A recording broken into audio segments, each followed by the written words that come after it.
The Boy Who Ran Toward the World. Chapter 2. The Harbor Below.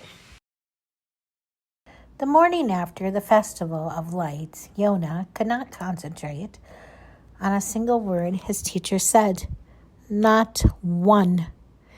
Rabbi Asher paced slowly before the class with his hands folded behind his back, reciting commentary in a deep, measured rhythm that rose and fell like distant waves. To understand wisdom, the old scholar declared, a person must first learn discipline. The other boys bent attentively over their books. Ink scratched parchment, pages turned. Sunlight spilled through the tall lattice windows and pale beams that stretched across the stone floor. Yonah stared at the harbor.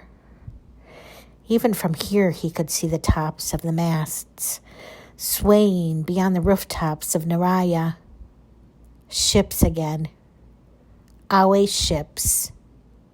He imagined sailors tightening ropes against the morning wind, while merchants unloaded crates of spices and strange fabrics from distant kingdoms. Somewhere down there, men were speaking languages Yonah had never heard before. Somewhere, maps were unfolding across tables. Somewhere, travelers were preparing to leave the only homes they had ever known. And here he sat, repeating lessons he had memorized years ago. A strange ache settled inside his chest. Not anger, not sadness, something harder to name. The feeling that his life was happening too far away from him. Yonah. The voice struck like a stone dropped into still water. He blinked. Rabbi Asher stood beside his desk. The classroom had fallen silent. The old teacher's sharp eyes narrowed slightly beneath his heavy brows. Perhaps, he said carefully, the harbor contains commentary I myself have never discovered. A few boys laughed quietly. Heat flooded Yonah's face. No, Rabbi. Then perhaps, the teacher continued, you would honor us by returning from wherever your thoughts have traveled. More laughter. Yonah lowered his eyes towards the open page before him. Yes, Rabbi. Rabbi Asher lingered a moment longer. He was not a cruel man. Strict, yes. Severe at times, but not cruel. And perhaps that made matters worse, because Yonah could feel the disappointment behind the rebuke, the expectation, the constant unspoken certainty that he possessed potential he refused to use properly. Finally, the teacher moved on. The lesson resumed, but Yonah barely heard another word. By midday, the city shimmered beneath bright coastal sunlight. Merchants crowded the lower streets while woven blue banners still fluttered overhead from the previous night's celebrations. The smell of grilled fish, olive oil, cedar smoke, and sea salt drifted through the warm air. Yonah should have returned directly home after lessons. Instead, he descended toward the harbor. At first he walked slowly, pretending he had no destination in mind. But with every street he descended, his pulse quickened. Neriah changed as one approached the sea. The upper districts belonged to scholars, merchants, and respected families. The harbor belonged to movement. Dock workers shouted over crashing waves. Sailcloth snapped in the wind. Foreign traders argued loudly beside stacked crates marked with symbols Yonah could not read. Sunburned sailors laughed from tavern doorways, while boys barely older than Yonah carried ropes thicker than their own arms. Nobody here cared whether a lesson had been memorized perfectly. Nobody cared whether a boy sat straight at a study table. The harbor cared only whether you could survive it.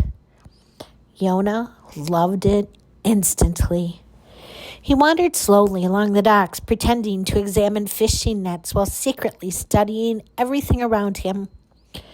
The ships towered above the water like living cities.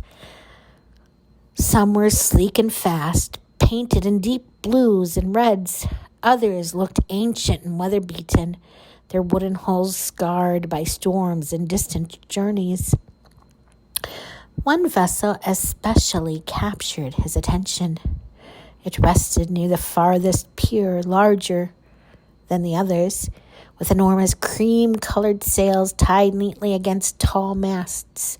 Its hull was dark cedar trimmed with faded gold markings, nearly worn away by salt and time. A crewman climbed the rigging high above the deck with impossible ease. Yonah stared upward in awe. "You planning to buy the ship?" A voice startled him. Yonah turned quickly. An older boy leaned lazily against a pile of cargo crates nearby, perhaps 15 years old. Sun-brown skin, dark curls, a crooked grin.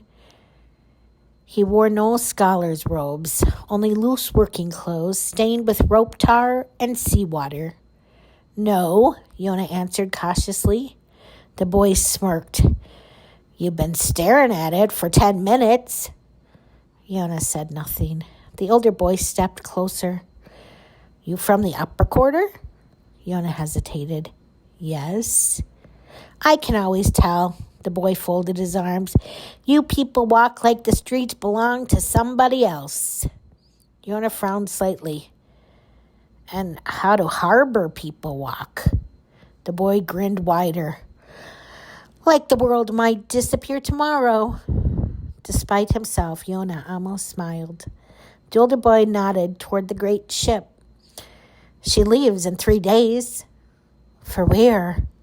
"South first, then west, maybe," he shrugged. "Depends on weather and profit." "West?" The word itself sounded enormous. Yonah looked back toward the vessel. "Have you traveled on it?" "Twice." "What's beyond Neriah?" The older boy laughed softly. "Everything." The answer struck Yonah harder than it should have. Everything? Not lessons? Not expectations? Not carefully planned futures? Everything? For a long moment he stood silently watching sunlight dance across the harbor waters. Then, somewhere behind him, bells began ringing from the upper city. The afternoon prayer hour. Yonah's stomach tightened. He had stayed far too long. "I should go," he muttered. "Probably," the older boy agreed. Yonah turned to leave, then paused. "What's your name?" The boy hesitated a moment. "Dagon." Yonah nodded. Then he climbed slowly back toward the upper city while the harbor continued roaring behind him like another world, calling his name.